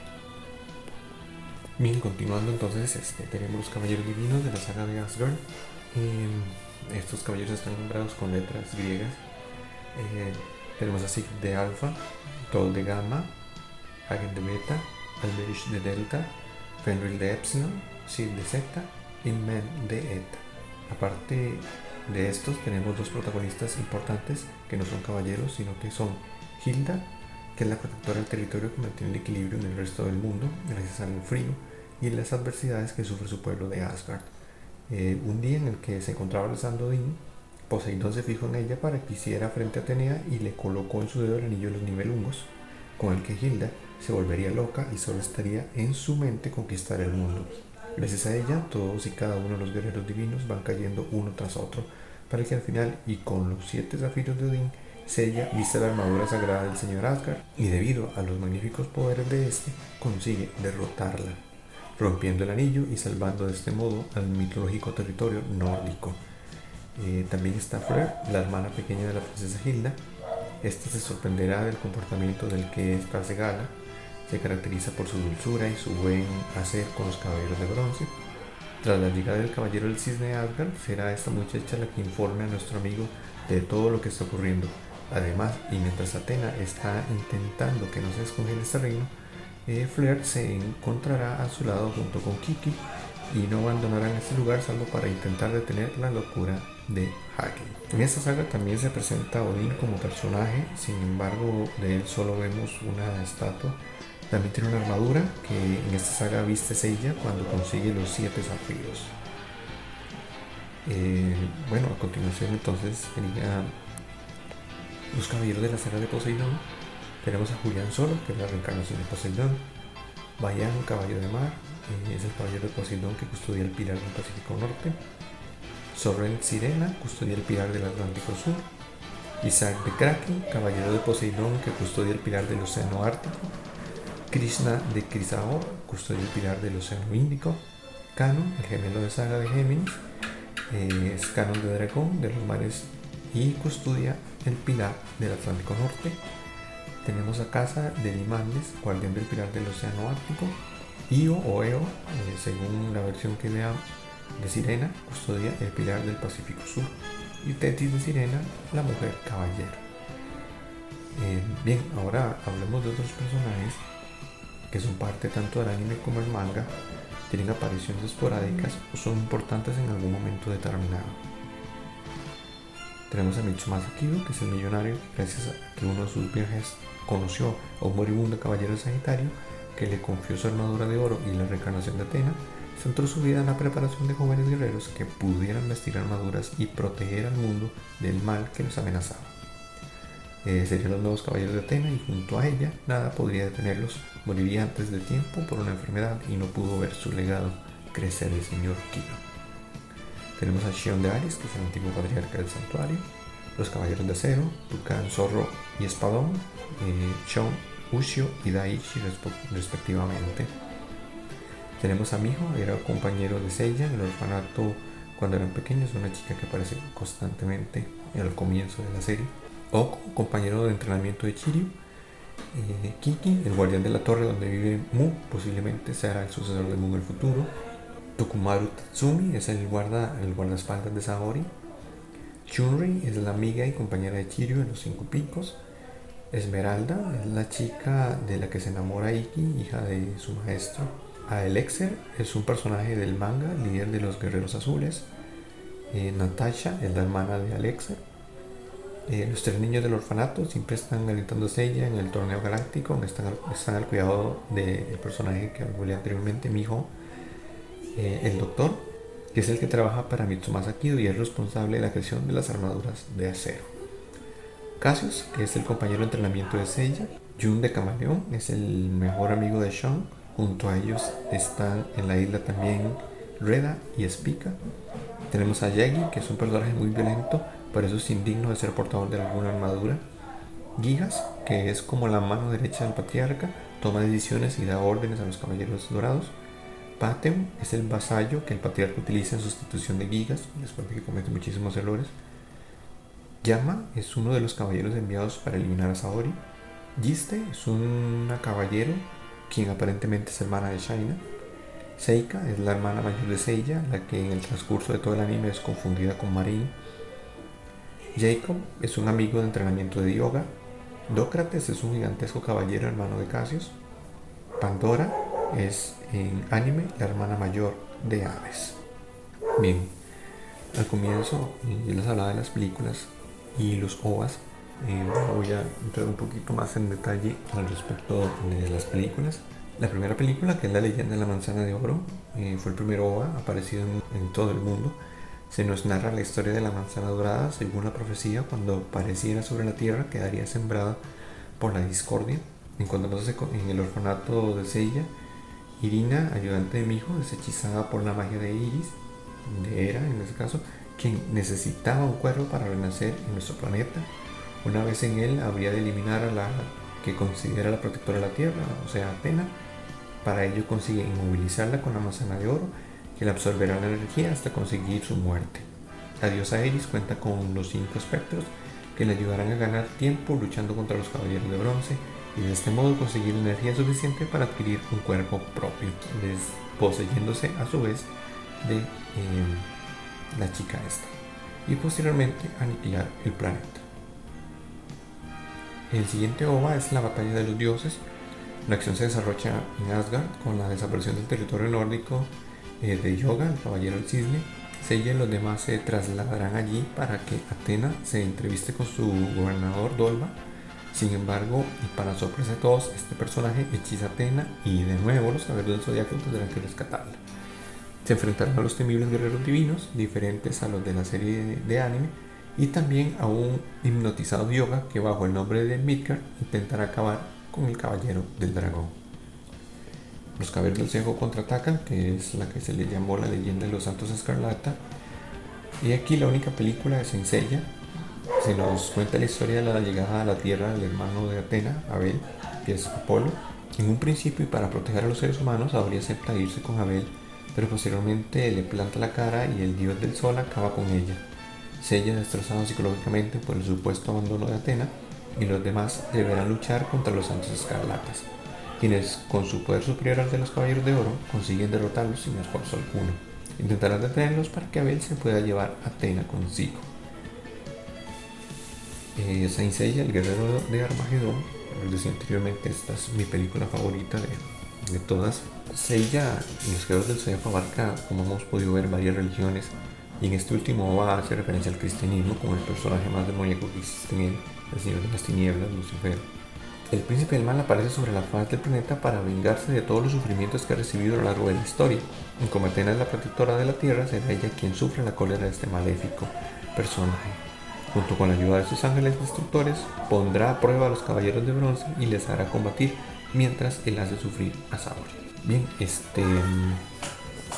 vamos a hablar del marketing que salió a la venta hasta el año 2000, ¿verdad? Como los he repetido, sobre los caballeros del Zodiaco. Como todo en anime, hay libros de ilustración inconseguibles en mi país en el momento de su tiraje. Actualmente con internet y los envíos ya no es algo imposible, pero sí en algunos casos, y hay que pagar su buen dinero y claro, cuidarse de las copias, que está muy bien hecha, ¿verdad? Y conseguir las primeras ediciones pues va a ser un costo muchísimo más inflado. Son llamados los Jump Up Selections. Estos libros de ilustraciones son actualmente una reliquia, son bastante extensos y completos, por lo que contar con uno de ellos ya puede ser motivo suficiente para considerarse a uno mismo afortunado, ¿verdad? No es material sencillo de conseguir. Y bueno, ¿qué tiene cada uno de ellos? El primero se llama Jump Up Selection, salió el 13 de julio de 1988, en Japón costó 550 yenes, contaba con 136 páginas, contenía pósters, una ficha técnica de los protagonistas, diseños de personajes, imágenes sobre la primera parte del anime, y se anunciaba la película de Abel en sus páginas. También contaba una historia alternativa de Iki Shon y de la manzana dorada. También incluía partituras musicales. Además, ese Jungle Selection nos brindaría un magnífico diccionario de ataques, como nunca falta un fan art, ¿verdad? Los japoneses por lo menos daban esa oportunidad de que los fans de Seiya pudieran estar en uno de sus libros. Bien, el segundo título de la Jungle Selection Anime Selection 2 salió el 9 de noviembre de 1988 a 550 yenes también, tenía 136 páginas. Acá terminaban de explicar los diseños de varios personajes más que se habían omitido en el primero. El resumen de la siguiente parte del anime, imágenes, pósters y la joya de este libro reside fundamentalmente en la historia alternativa que aparece en sus páginas centrales. Ahí nos cuentan la vuelta de Shura al santuario tras su entrenamiento, y también hay entrevistas con Kuramada, Shingo Araki, presentación de la película de Asgard y diseños de los guerreros divinos. El tercero se llamó Jump Gold Selection Anime Special 3, salió el 19 de abril de 1989, era más caro, valía 570 yenes y tenía 136 páginas. Este libro tenía dos pósters totalmente inéditos, una imagen del final de la serie, Seiya en los brazos de Saori mientras el resto entusiasmado sonreía por su victoria, y la segunda de los Caballeros de Plata. Diseños de los protagonistas y la princesa comparando sus antiguas y nuevas armaduras. A su vez se nos hace un recuento con fotos de toda la mercadería de muñequitos y artículos que Bandai sacó al mercado hasta ese día, y algunas otras historias alternativas. También otra de la mercadería que se vendió mucho, que destacó, era los CDs de música. Tenemos varios discos, voy a hablarles un poquito de cada uno que contenía. Tenemos el Galaxian War Stream Battle Chapter. Aquí tenemos dos dramas del torneo galáctico, si Iki no hubiera aparecido, y otros dos del sacrificio de Cassius en el combate de Seiya contra Ioli, y además contiene la versión televisiva de Pegasus Fantasy y de Blue Forever. Tenemos otro disco que se llamó Pegasus Fantasy Blue Forever. Fue el primer single aparecido de Los Caballeros del Zodiaco, incluía el Pegasus Fantasy y el Blue Forever, el primer opening y ending de la serie de animación. Una curiosidad que puedo decir de Los Caballeros del Zodiaco es que la primera vez que se presentó aquí en mi país, la intro era la versión española. Luego tenemos el Hits de CD 1, Makeup. Aparecieron 3 CDs diferentes de hits. En el primero aparecían temas cantados por Makeup, el Pegasus Fantasy, Blue Forever, Can't Say Goodbye, y otros por Mitsuko Hori, Beautiful Shield o el Final Soldier. También había un CD de video de Saint Seiya. Este CD contiene el video en el que Saori le da un beso a Seiya. Eso es todo. Tenemos el Saint Seiya Original Soundtrack, es el primer CD con la banda sonora, la música ambiental, correspondiente a los 10 primeros capítulos de la serie. Luego tenemos el número 4 de esta serie de hits. Está este CD que recoge la música que sonaba en las dos primeras películas, Leyenda de la Manzana de Oro y La Batalla de los Dioses. Tenemos Under Any King of Star. Este segundo CD de hits aparecen temas como Lullaby o Nebula Shane, que serían importantes en la saga del santuario. Tenemos el CD que se llamaba Soldier Dream y Dream Traveler. Aquí tenemos una versión instrumental de Soldier Dream y de Blue Dream, que eran el segundo opening y el segundo ending del anime. Tenemos el Saint Seiya Original Soundtrack número 3. Es el tercer CD de la banda sonora, es un recopilatorio de las mejores canciones de la primera parte de la serie. Además incluye las versiones abreviadas del opening y el ending, ¿verdad? Lo que se ve en la televisión. Tenemos el Saint Seiya Original Soundtrack número 2. Después de la proyección en Japón de la primera película, apareció este CD que completaba los soundtracks de la primera parte de la serie. Tenemos el disco que se llama You Are My Reason to Be, adelantándose a la banda sonora de la película de Bell. Apareció este single con la canción que cerraba este formidable film. El siguiente CD sería Saint Seiya Singles. Con este single podríamos disfrutar de dos openings, el de Pegasus Fantasy Soldier y los dos endings Blue Forever y Blue Dream. Tenemos el Piano Fantasía. Es un CD en el que encontramos algunos de los más conocidos temas de Seiya, pero tocados en piano. Tenemos el Saint Seiya Original Soundtrack 8, Guerreros de la Guerra Santa.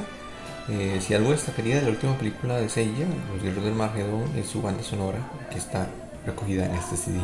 Tenemos el Mitsuko Hori, Song of Seiya. Mitsuko Hori nos deleita con este single que contiene 4 de sus mejores temas de Los Caballeros del Zodiaco: Lullaby, Prince in Sky, Final Soldier y Beautiful Shield. Tenemos ahora el King of the Underworld, At the Chapter. Esta es la banda sonora que se preparaba para la saga de Poseidon, ¿verdad? El hit de CD número 3, Voice Me, se centra en el mundo de Saint Seiya, Hironobu Kageyama y Broadway, con este CD que contienen el Soldier Dream, el Blue Dream, We Are Saint y Time, entre otras muy buenas canciones. El Memorial Box, este primer recopilatorio contiene 5 CDs. Los 2 primeros son selecciones de las mejores bandas sonoras y los 2 siguientes de las mejores vocales. En el quinto encontramos curiosidades como las versiones karaoke de los openings y los endings y una versión de Pegasus Fantasy a manos de Seiyu de Seiya. Tenemos el Saint Seiya Original Soundtrack 5, la leyenda de la manzana dorada. En este CD contiene la banda sonora de la película Leyenda de los Santos de Escarlata. También tenemos el Saint Seiya Original Soundtrack 6, es música correspondiente a la segunda parte de la serie, en la que el escenario se sitúa en el territorio nórdico de Asgard. Contiene piezas excelentes como Nibelungo Ring.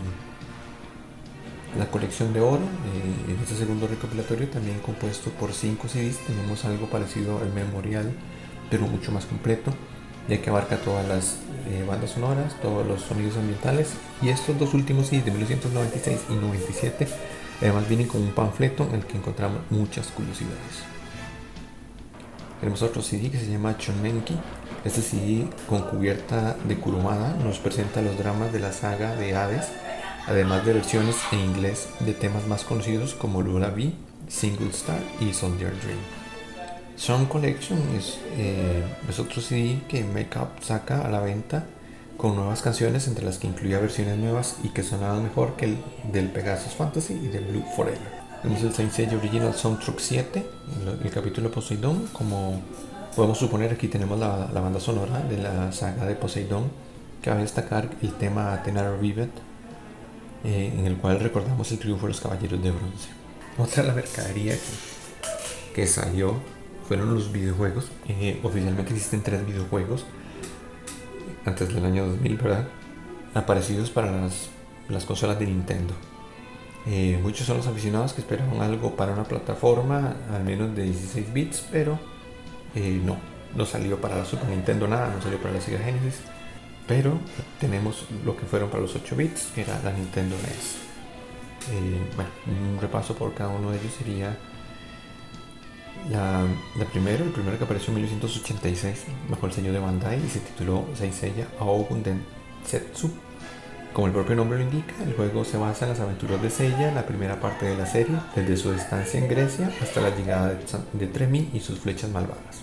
Pasamos por tanto por Torneo Galáctico, Caballeros Negros de Plata y el mismísimo Dócrates. Luego en sí estaba bastante bien, era adictivo, tenía una música muy bonita, realmente yo mismo la he escuchado y realmente es muy buena. Los gráficos para las consolas de aquel entonces, pues muy bien, y una auténtica joya para los aficionados de la serie. Eso sí, el idioma era algo que iba a complicar bastante las cosas. Controlábamos a Seiya en un principio, pudiendo seleccionar el resto de caballeros de bronce una vez los íbamos reclutando. Como nota curiosa, decir que todos los lugares aparecidos en el anime aparecen en el juego, desde el orfanato de Miho hasta la mansión del señor Ki. La forma de jugarla era curiosa, con una barra de cosmos que se iba llenando a medida que matábamos gente. Teníamos poder para vencer a nuestros contrincantes. Las batallas eran por turnos y nos daban la posibilidad de elegir ataques. El juego tuvo gran popularidad en Japón, por lo que Bandai se arriesgó a sacarlo en Francia. Para muchos era algo bueno porque se entiende mejor el francés y el japonés en los años 90. Aunque estudiaras aquí en un país de tercer mundo, el sistema educativo te obligaba a tener un diccionario de francés, entonces no iba a haber ningún problema.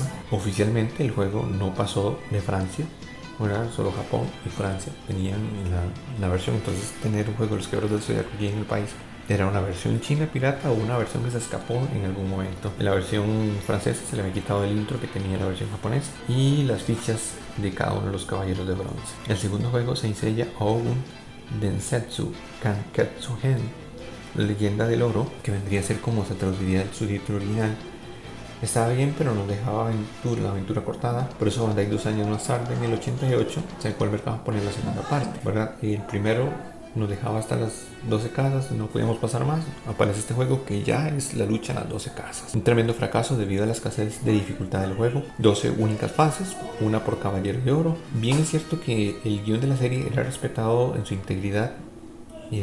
Chirio estaba ciego, la casa de cáncer estaba muy bien hecha. Pero por ejemplo Aries te lo pasaba simplemente hablando con él 2 veces sin combatir con él. Eso es respetar muchísimo el guión. Sin embargo uno esperaría tal vez un puzzle, una cosa distinta, algo que te hiciera por lo menos pensar un momento y que las cosas no fueran así nada más de pasar. Tal vez se quiso respetar tan el anime que se falló en eso. Como aspectos positivos tenía varios. El primero, los sprites habían aumentado ligeramente de tamaño, por lo que la definición de cada uno de los personajes era más que evidente. Además en los combates se podía ver, a diferencia de su antecesor, la espalda de nuestro caballero seleccionado.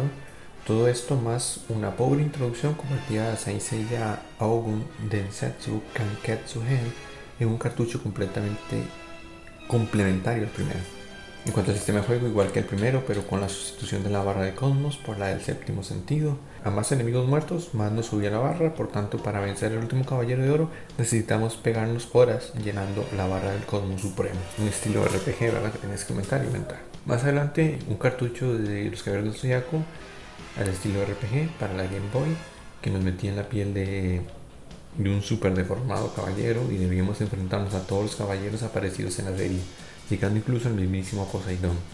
Muy al estilo Final Fantasy. Con esto Saint Seiya puedes estar horas y horas jugando con la Game Boy si es que todavía tienes una. Bandai creó una joya que ahora muy pocos poseen con esta versión de Game Boy. Bien, ¿qué más se nos vendió? En los 90 la mercadería de entonces no era tan bestia como ahora. Debido al tiempo que ha pasado, las cosas de antes del 2000 es casi imposible de conseguir, menos de que pagues precios súper inflados. Y aún hoy con la mercadería moderna son capaces de estafarte, inclusive con figuras o maquetas sin su caja original.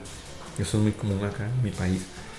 Vas a una tienda y aunque sea especializada en anime te venden las figuras sin caja porque son de segunda y te las venden como si fueran de primera mano, ¿verdad? Inclusive recuerdo un video que vi en YouTube hace muchos años de cómo estafaban a una tienda aquí en Costa Rica porque creo que era un Gundam. Su única forma de identificarlo como original era con la marca que traía en una de sus piernas. Lo que hicieron fue quitarle la pierna con el sello de originalidad a un Gundam y ponérselo en uno falso, y así fueron y lo vendían. Lástima que es un video que no volví a ver nunca más. Supongo que vi una compañía que se vio estafada, pues hizo lo posible para que la gente no fuera más quisquillosa a la hora de irles a comprar, no tanto para evitar las estafas. Bueno, entre las cosas que ya vimos, que eran los libros de arte, los CDs de música, los videojuegos, también hubieron juegos de cartas. Existen al menos 4 series. La primera apareció en el 86, cubre la saga del santuario, y otras 2 cubren respectivamente la de Asgard y Poseidón. Todas tenían cartas brillantes al principio, estas que eran tornasol. En 1991 apareció una parodia llamada Sign Paradise. Tiene 2 partes, la segunda de las cuales apareció en el 92. Todas fueron editadas por Bandai, a pesar de que esta fuera como una especie de parodia esta última. Las figuras articuladas, lo más conocido, puesto que Bandai las distribuyó profusamente, aunque curiosamente no distribuyó la colección completa en ningún país, ni las mismas en todos los países. Algunas figuras no fueron distribuidas fuera de Japón. Es muy interesante porque si quieres conseguir una de esas, pues tienes que tener en cuenta este detalle por el precio, ¿verdad? Tienes que saber que algunas nunca salieron de Japón y que no en todos los países se distribuyeron las mismas. Es un detalle interesante, que por eso te pueden cobrar unos $2 de más, pero no tantos. La colección completa consta de 61 figuras. Los caballeros de Atena, Seiya, Yoga, Kiryu, Chon e Ikki. 3 series, una con la primera armadura, otra con la segunda y otra con las armaduras en versión de oro. O sea, para tener esos 5 completos habría que tener 15 figuritas en total. Los 3 caballeros de acero. Los caballeros negros en 2 series, una con la primera armadura y la otra con la segunda, aunque esta no exista ni en el manga ni en el anime, pues para vender sirvió. Marín, una figurita de Marín. Los caballeros de oro, uno de cada una, más una especial con la primera versión de la armadura de Sagitario, que eran 13 en total. A mí me llama mucho la atención esto porque yo recuerdo que la primera vez que vi una figura de los Caballeros del Zodiaco, obviamente no puede ser ninguna de estas oficiales, traía 2 armaduras. Traía la armadura que podíamos ponerle a nuestro caballero y la segunda armadura que podíamos poner en el pedestal, figura que solo una vez vi. figura que no nos vendieron porque recuerdo muy bien que la persona que nos la estaba vendiendo estaba tratando de armarla y no se podía, era imposible. Las piezas no calzaban correctamente, se caían constantemente y no había forma. Y esa figura me la estaban vendiendo todavía antes de que viniera la fábula de los Caballeros del Zodiaco al país. Teníamos la figurita del Gran Patriarca también. De Asgard teníamos los 8 guerreros divinos más la armadura de Odín. De Poseidón, los 7 generales marinos más Julián Solo, Poseidón en la sirena Tetis. También apareció un coliseo de plástico montable. Maquetas también había. Las maquetas, aparte de los anteriores, aparecieron también diversas figuras y maquetas. Seiya con la armadura nueva, Hyuga con la original, Saga, Chaka, Milo, Yura, Camus, Athena, Cid de Mizar, Hagen de Merat, Siegfried de Dove, Hilda de Polaris y Orfeo. Los álbumes de postales, aunque en Japón también apareció una colección de postales en su momento, las más conocidas son las de primera mano de la editorial Aston. Cubría la tercera película y fue confusa en su momento porque se editó antes de la mencionada película que fuera emitida tanto en Europa como en América. Esta colección de Aston llegó al país acá, pero como les digo, como si alguien llegara con un álbum de Panini ya y lo quisiera vender. La segunda apareció a mano de Panini, para la redundancia, y cubría desde el comienzo de la serie hasta la lucha con los Caballeros Negros, o sea, absolutamente nada. También habían álbumes hechos por alguna casa de imprenta aquí en el país, entonces te vendía las postalitas, igual supongo que eso pasaba en todos los países de América Latina. También teníamos Rummy Cards y Chitayikis. Primero, ¿qué significan esas palabras? Rummy Cards son fotografías plastificadas de las series manga y animes. Se diseñan así porque son especiales para coleccionar. Y los Chitayikis es la pieza usada en el shodo, o sea, la caligrafía japonesa, que se coloca debajo del papel sobre el que vamos a pintar, cumpliendo la función de fijarlo y de no dejarlo deslizar, a la vez que absorbe la tinta sobrante de cada trazo. Hay varias series de estos Rummy Cards y Chitayikis a partir de 1987. Son difíciles de conseguir, obviamente, pero en algunos sitios web y en alguna tienda especializada de segunda, tercera, cuarta mano que aparecerán alguna que otra vez. De esta, primer tiraje, porque nuevos, fijo que hay más. Los Laserdiscs, pues solamente existe uno de las 4 películas y no de la serie de TV. Video CDs existen y se pueden encontrar por internet, pero son piratas porque son de Hong Kong y Taiwán. No existe versión oficial japonesa al año 2000, ¿verdad? En ese formato, que lo veo completamente innecesario, ¿verdad? Los video CDs ya es algo obsoleto. Los videojuegos, que ya les hablé anteriormente, que son 3, 2 para la NES y 1 para la Game Boy. Todos ellos a finales de los 80 aparecieron. Ya son relativamente grandes joyas. Y obviamente pues había camisetas, póster de tela, postales, magnetos, portadas de cassettes, rompecabezas, toallas, cubiertos, servilletas, tarjetas telefónicas. Aquí en el país no conoce que hubieron relojes despertadores, tazas, pegatinas, lapiceros, cajas para comida, caretas, caramelos, confites, borradores, monederos, un puño electrónico de Pegaso y cualquier cosa que nos podamos imaginar. Cualquier cosa. Inclusive yo ahora en esos días he visto bebidas energéticas de los Caballeros del Zodiaco. Por eso es algo que se puso de moda hace unos años atrás. También tenemos figuras SD, que son las figuras que aparecieron más recientemente. El set completo incluye a Seiya, Yoga, Chiryu, Shon e Ikki, con las armaduras nuevas. También Athena, Kiki, los 12 Caballeros de Oro, Pandora, Hades y Camus. Estas figuritas son un estilo chibi. Bien, ¿qué más? De mercadería pues es lo que hay. Y bueno, también hay su lado oscuro, no lo voy a obviar, ¿verdad? Es algo que mucha gente le da igual si se habla o no, pero ahora vamos a hablar del yaoi, y sé que muchos lo estaban esperando, lo digo con sarcasmo. Pues sí, la mayoría de animes y mangas ceden sus derechos de manera oficial para la creación de su versión hentai. Claro está que abunda más el fanfic que versiones originales de estas series, y Los Caballeros del Zodiaco es una de ellas. Tanto legal, me refiero al licenciado, como el ilegal, que es el fanfic, que abundan en plataformas basura como Wattpad. Y me disculpa que no use Wattpad, pero Wattpad ha sido la cuna de chipeos estúpidos y ridículos, gente que la verdad no tiene nada que hacer. Pero bueno, olvidémonos de eso.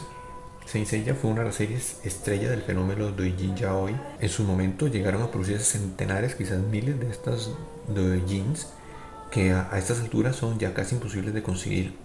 Aún en el mismo Japón y en tiendas de segunda mano, la mayoría del trabajo yaoi de Los Caballeros del Zodiaco es elaborado por mujeres, Hay un amplio abanico de posibilidades que fueron explotadas por las autoras de estos. Los estilos también variaban mucho, desde los que parecían extraordinariamente al manga original, pasando por otros completamente chojo, hasta algunos que la verdad tenían dificultad para saber quién era quién en todos los aspectos, ¿verdad? Como la mayoría de los doujin japoneses tenían una calidad de impresión y edición envidiable. Aquí vamos por eso de la legalidad, ¿verdad? Porque si obtenías los derechos legales para poder hacer uno de esos, podías editarlo y venderlo como un manga común y corriente, como se vende cualquier otro yaoi, ¿verdad? No como ahora que lo haces, lo pintas mal pintado en Photoshop y lo sacas a vender en tu Patreon o en OnlyFans o en cualquiera de estas plataformas y la gente estúpida va y te lo compra. Eso es lo que más me llama la atención, ¿verdad?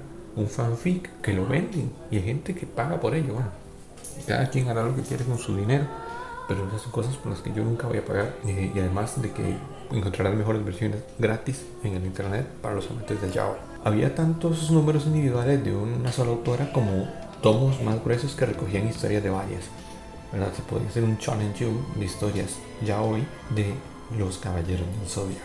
Algunos lo hacían por temas, en otros te encontrabas cosas de lo más variadas. Sinceramente, acá en mi país no he visto ninguno de esos trabajos impreso. Recordemos que acá todavía es censurable una pelea sangrienta. Ahora, a ver, estos sangrientos luchadores cogiéndose los unos a los otros, aún más censurable. Con tanto muchacho guapo, llamémoslo así, suelto en la serie, entre caballeros de bronce, plata, oro, guerreros divinos, generales marinos, Seiya es un manga con una versión hentai que no iba a pasar de lejos un yaoi, ¿verdad? Era un hecho que chicas es lo que escasean en el manga. Por tanto, las parejas masculinas iban a sobrar, y combinaciones y orgías que se podían presentar en los yaoi, ¿verdad? Esas son historias tan variables que cualquier historia que se pudiese contar, ¿verdad? Además, digamos que para generar yaoi a través de los caballeros del Zodiaco, pues era una mina de oro. Según pude investigar, las fans del yaoi siempre gustaron de la pareja de Iki y Yoga, una por representar el calor y otra por representar el hielo. Otra pareja que gustaba mucho a las fans, o a todos en general los que leían estos yaoi, era la de Iki-chun. De todas estas, esta última pues no es nada del otro mundo, puesto que en el manga original todos son hermanos. Entonces realmente un yaoi de los caballeros del Zodiaco es basado muchísimo en el incesto, ¿verdad? Recordemos también que el anime por sí solo nos muestra escenas un poco salidas del lado heteronormativas, ¿verdad? En el capítulo que Chon se queda a dar calor a Yoga, en la versión también la versión del caballero de Pisces Afrodita y el caballero de plata Misty, que hasta ese nombre lo dice todo, ¿verdad? Pero si de verdad eres fan de Seiya, pues tienes que admitir o aceptar estas versiones que existen, porque también las hay de Dragon Ball. Y es claro que vamos a ver cómo Piccolo le da sus clases a Gohan. Y no por eso no vas a odiar al autor original por permitir que se mancille así su obra. Eso es demasiado homofóbico, ¿verdad? Para estos tiempos. Y en aquel entonces, ustedes saben cómo es la cultura japonesa, no se iba a poner a hacer manifestaciones en la calle de que por qué Iki y Chon tenían una relación incestuosa en un manga. Lo que sí yo llamo a pensar y que analicemos es que, bueno, todos los personajes de los caballeros del Zodiaco son menores de edad, ¿verdad? Ahí sí yo veo que hay un problema. Sin embargo, la cultura japonesa es muy diferente, son personajes ficticios, y por eso yo creo que la censura con personajes menores de edad en yaois, yuri o hentai en general, pues no cae sobre ello, puesto que inclusive hay autores que se dedican a esto. Pero bueno, dejemos ahorita lo que fue el yaoi que se presentó en los caballeros del Zodiaco, y ahora vamos a hablar sobre otro tema, y es la mitología presente en los caballeros del Zodiaco. Bien, entonces, hablando de la mitología de Saint Seiya, si preguntamos a cualquier fan de los caballeros del Zodiaco sobre la base histórica de la serie, muy probablemente nos remita a la mitología. Y es que hablar de esta serie implica hablar de mitología, entre otras muchas cosas, ¿verdad? Pero el efecto de los caballeros del Zodiaco ofrece al aficionado una inspiración muy interesante de diversas mitologías, entre las que encontramos la mitología clásica, grecolatina, nórdica, cristiana, budista y oriental. Bien, en el principio ubiquemos en el campo de acción, es Grecia, luego van bajo el mar y los infiernos, pero eso va después. El número 1 ya encontramos la primera sorpresa. Unos turistas van posiblemente por Grecia cuando casi les cae un caballero del Zodiaco encima. Pues esos turistas pasan por delante de un templo del orden dórico. El Pegaso era el caballo alado griego que aparece en varios ciclos mitológicos. como el de Perseo y el de Belerofonte. Pegaso habría nacido al cortar la cabeza de Medusa, una de las gorgonas, la que convertía en piedra aquello que miraba, figura que por cierto se adaptó para otro caballero, el que deja ciego a Chirio. Pegaso al nacer voló al Olimpo, donde se pondría al servicio de Zeus, el dios supremo, el Júpiter romano. Marín representa el águila es curiosamente el animal de Zeus, el jefe del Olimpo, con diversas atribuciones. Después ya nos metemos en harina otro costal, como dice el manga. Ciertamente Atena, la Minerva romana, nació de la cabeza de su padre y se le considera una divinidad, por tanto que está entre lo masculino y lo femenino, ya que siempre intentó además mantenerse al margen de los líos amorosos del Olimpo. Ciertamente era la diosa de la guerra, pero de la guerra justa y meditada. El dios de la guerra sangrienta e indiscriminada era Ares. Atena también protegía las artes junto con Apolo, protegía a las tejedoras y se le considera la diosa antonomasia de la cultura, la rectitud y el saber. La presentación que aparece en el número 1 se denomina Atena Barbaqueio y es una copia romana del supuesto original que el escultor Fidias haría para el Partenón para allá del 448 a.C. El Partenón estaba consagrado a esta diosa protectora de Atenas, ciudad que llevaba su nombre, y la estatua original, que no se conserva, pero mediría 11 metros de alto. Y estaría realizada de oro y de marfil.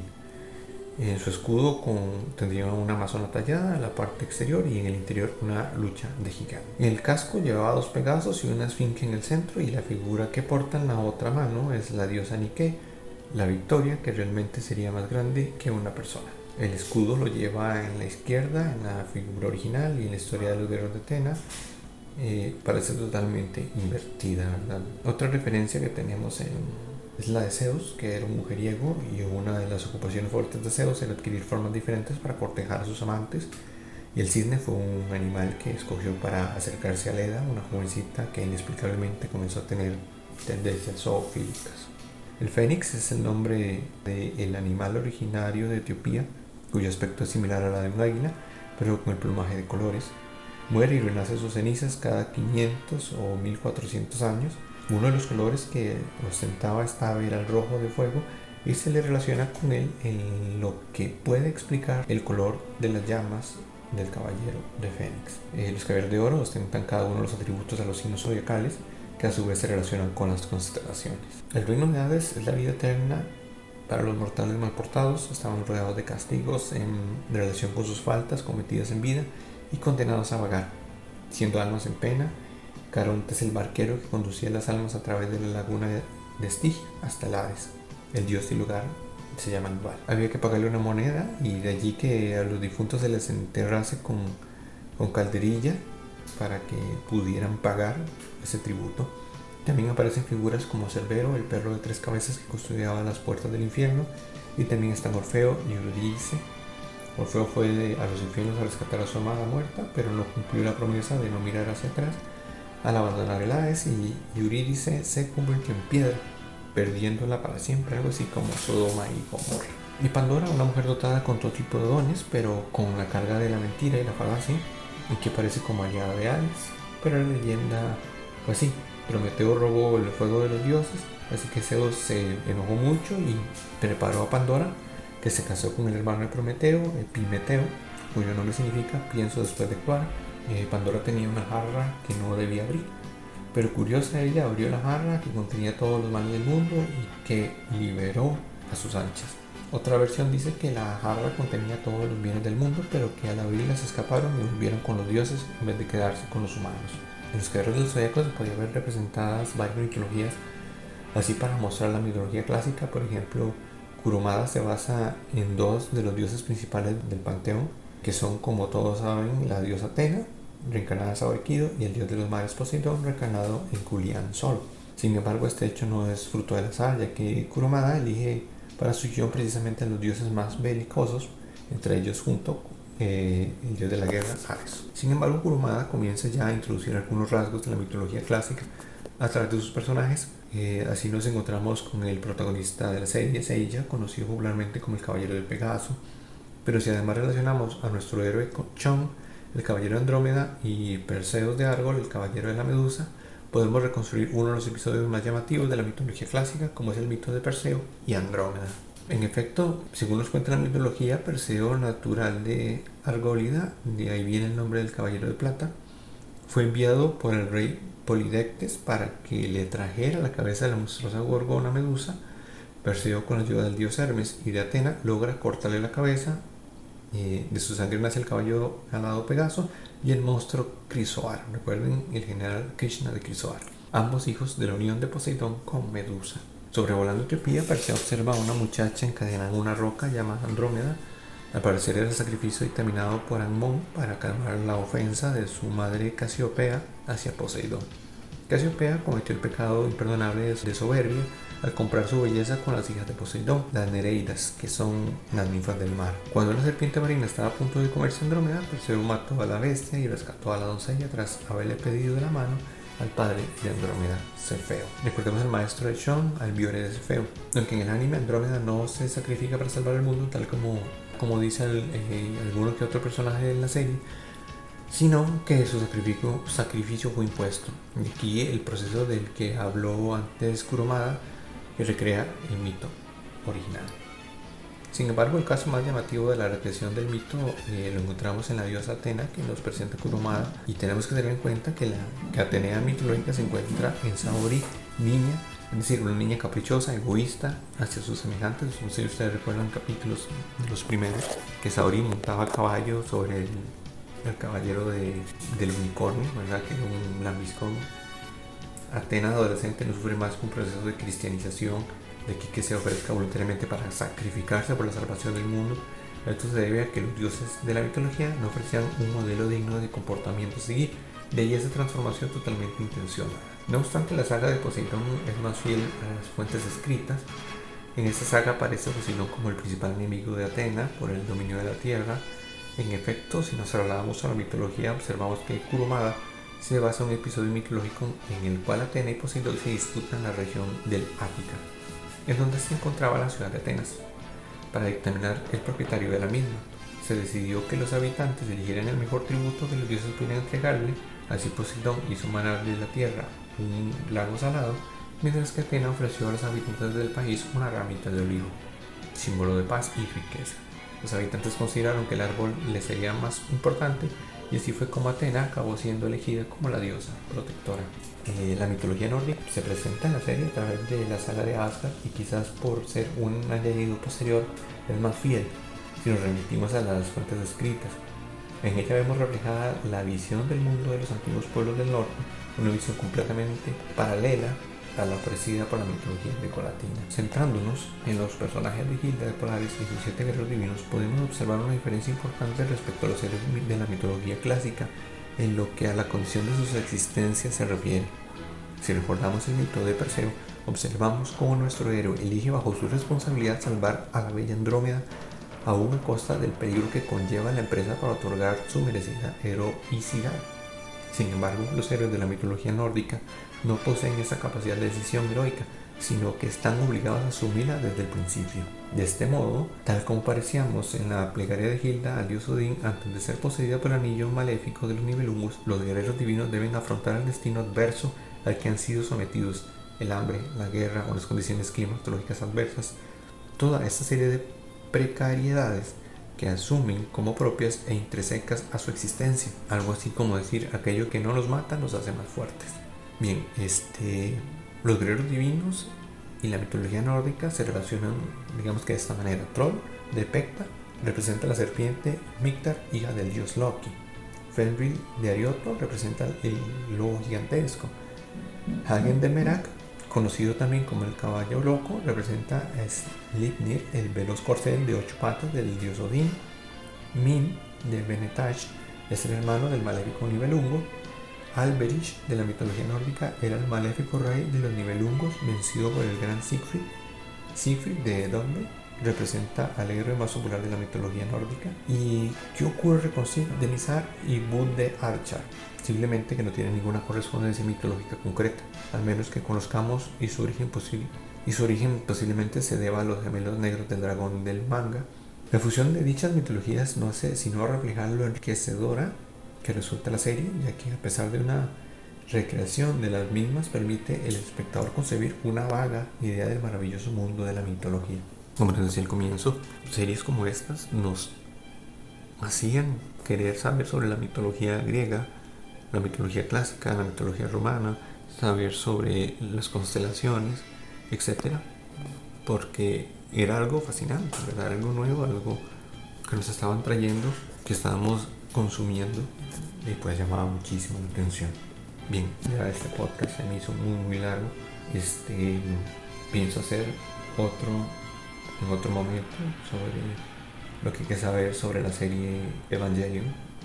Voy a ver qué tanta reacción tiene para ver si vale la pena hacer el otro, o qué tanta reacción hay en para ver si hago una continuación de lo que viene después del año 2000 de los Caballeros del Zodiaco, como mencionaba también en un momento, de los Canvas, una ova más que hubo, donde Seiya está como cuadrapléjico en una silla de ruedas. La película en animación 3D que hizo, que me encantó. Pero bien, hasta ahora esto es todo lo que tenemos de los Caballeros del Zodiaco. Como les digo, la mercadería que había antes del año 2000 sobre ellos es muy complicada de conseguir, se consigue muy cara. Hay mercadería nueva, sí digo que cuando vayan a comprar algo, investiguen muy bien cómo saber si lo que les van a vender es algo original, porque en este mundo de las figuras de acción, del manga, del anime, constantemente te venden fotocopias, te venden figuras truchas, etc. Entonces, si son amantes de los Caballeros del Zodiaco, pues pidan respeto, ¿verdad? Que les vendan cosas realmente originales, que no usen el nombre de los Caballeros del Zodiaco para venderte porquerías, porque eso suele pasar muchísimo. Bueno, por ahora es todo. Muchas gracias por quedarse conmigo hasta el final de este podcast, y nos escuchamos en el próximo podcast aquí en su canal Podcast Aleatorios.